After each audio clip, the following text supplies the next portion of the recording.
আমাদের পশ্চিম জেলার চতুর্থ সম্মেলন অনুষ্ঠিত হতে যাচ্ছে আমাদের মহানগর স্মৃতি ভবনে।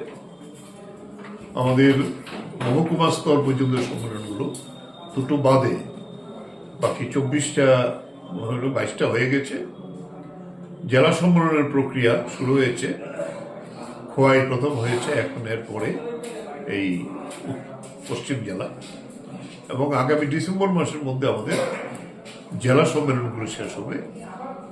আমাদের শাখা সম্মেলন, যেটাকে ব্রাঞ্চ আমরা বলি, লোকাল সম্মেলন পেরে মহকুমা সম্মেলন, জেলা সম্মেলন, এরপরে আগামী 29, 30, 31 জানুয়ারি আগরতলা টাউন হলে আমরা আমাদের রাজ্য সম্মেলন 24তম রাজ্য সম্মেলন করার সিদ্ধান্ত নিয়েছি।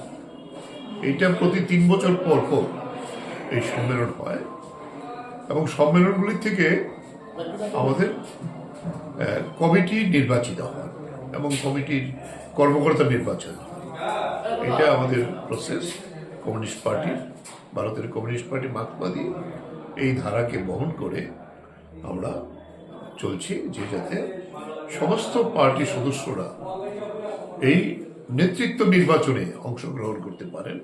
এই সম্মেলনে খোলামেলা আলাপ আলোচনা হয় এই, এবং আগামী পার্টি কংগ্রেস হবে এপ্রিলে, যেখান থেকে আমরা আমাদের এই 3 বছরের কাজের পর্যালোচনা হবে এবং আগামী 3 বছরের জন্য আবার কি নীতি নির্ধারণ করা হবে, কি পথে পার্টি চলবে, এটাও নির্ধারণ। এই হলো আমাদের প্রক্রিয়া।